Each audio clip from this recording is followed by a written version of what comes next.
Good afternoon प्यारे बच्चों।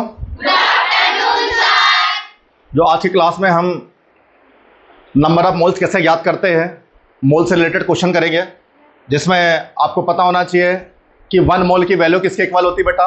Avogadro number के इक्वल होती है। किसके इक्वल होती है? एवोगाड्रो नंबर के इक्वल होती है। और एवोगाड्रो नंबर की वैल्यू कितनी होती है बेटा? 6.022 × 10⁻23। इतना क्लियर हो गया है ना? एक फॉर्मूला ये भी बताया था, number of moles is equal to क्या होता है? Weight upon molecular weight. Weight upon molecular weight. अब क्वेश्चन नंबर फर्स्ट ये है कि 880 ग्राम CO2, 880 ग्राम CO2 में मोलों की संख्या ज्ञात करिए। किसकी संख्या ज्ञात करनी है? मोलों की संख्या। अब किसके मोल ज्ञात करने बेटा? यहाँ पे CO2। अब आपको क्या करना है? यहाँ पे number of moles of CO2 is equal to क्या होता है? Weight upon molecular weight. Weight upon molecular weight. अच्छा, वेट कितना दिया बेटा यहाँ पे? 880। कितना दिया हुआ है? 880। मॉलिक्यूलर वेट कितना होता है CO2 का? 40। कितना होता है? 44। अरे कितना होता है? 44। तो 880 अपॉन 44 डिवाइडेड बाय, अच्छा 880 को अगर 44 से डिवाइड करोगे तो कितना आएगा बेटा? 20। कितना आएगा? 20। तो क्या लिखोगे? 20 मोल्स ऑफ CO2। ये लिख सकते हो? 20 मोल्स ऑफ CO2 मतलब CO2 को कितने मोल प्राप्त हुए? 20 मोल। अरे कितने मोल प्राप्त हुए? 20 मोल। इसको ऐसा भी लिख सकते हैं आप, CO2 ये एटम्स है या मॉलिक्यूल्स है? अणु है या परमाणु है? अणु है। तो अणु है तो इसको क्या लिख सकते हैं? 20 मोल्स मॉलिक्यूल्स ऑफ CO2। मतलब CO2 के 20 मोल अणु। कितने मोल प्राप्त हुए? CO2 के 20 मोल अणु प्राप्त हुए। अब 20 मोल अणु को और अपन कैसे लिख सकते हैं? 20 Na मॉलिक्यूल्स ऑफ CO2। मतलब CO2 के कितने? 20 Na अणु। इतना क्लियर हो गया? ये कितने लोगों का आंसर आया था? इतने लोगों का आंसर आया था। सेकंड नंबर पे क्या है बेटा? सेकंड क्वेश्चन ये है कि 480 ग्राम ऑक्सीजन। अब ऑक्सीजन एटम्स है या मॉलिक्यूल्स है?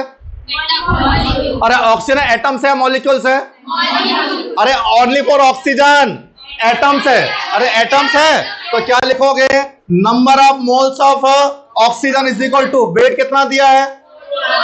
480 अपॉन मॉलिक्यूलर वेट कितना है? 16 या 60? 16 है। अब 16 का पहाड़ा ऐसा पढ़ो कि 48 से दिखना हो। कितने बार? 3 बार। 16 एकम, 16 दूनी, 16 तिया, 16 वन जा, 16 टू जा और 16 थ्री जा। मतलब कितने टाइम? 30। तो 30 मोल्स ऑफ ऑक्सीजन। अरे लिख सकते हो? अब 30 मोल्स ऑफ ऑक्सीजन को क्या लिखोगे? 30 मोल एटम्स ऑफ ऑक्सीजन। ये भी ले सकते हैं इसको, या इसको ऐसा भी ले सकते हैं 30 Na एटम्स ऑफ ऑक्सीजन। मतलब ऑक्सीजन के 30 Na अणु।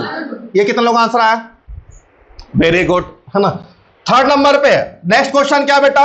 180 ग्राम ऑफ एसिटिक एसिड। ये एसिटिक एसिड है प्यारे बच्चों। इस एसिटिक एसिड का मॉलिक्यूलर वेट कितना होता है? 60। अरे कितना होता है? 60। अब आपको क्या फाइंड आउट करना है? Number of moles of acetic acid is equal to, weight कितना दिया हुआ है? 180। अरे कितना दिया हुआ है? 180। 180 अपॉन इज इक्वल टू कितना? अब ये देखो, ऊपर 180 है, नीचे 60 है। 0 से 0 क्या हो गया? ऊपर कितना है? नीचे कितना है? 6। अब 6 का पहाड़ा ऐसा पढ़ो कि 18 से दिखना हो। 3 टाइम आ गया यहाँ पे। 6 वन जा, 6 टू जा और 6 थ्री जा, 6 एकम, 6 दूनी, 6 तिया। कितने बार? तो क्या लिखोगे? 3 मोल्स ऑफ एसिटिक एसिड। या इसको ऐसा भी लिख सकते हैं 3 moles molecules of acetic acid. अरे लिख सकते हैं, या इसको ऐसा भी लिख सकते हैं 3 × Na molecules of acetic acid. ये कितने लोगों का राइट हुआ? तो एक बार खुद के लिए जोरदार तालियां बजा दीजिए। ठीक है, चलो ठीक है। तो इसी उपलक्ष्य में मैंने आपसे क्या कहा था कि जिनका ऐसे स्टूडेंट जिनके तीनों के तीनों आंसर राइट आते हैं, राइट होते हैं, उनको क्या दिया जाएगा? अरे क्या दिया जाएगा? पेड़। तो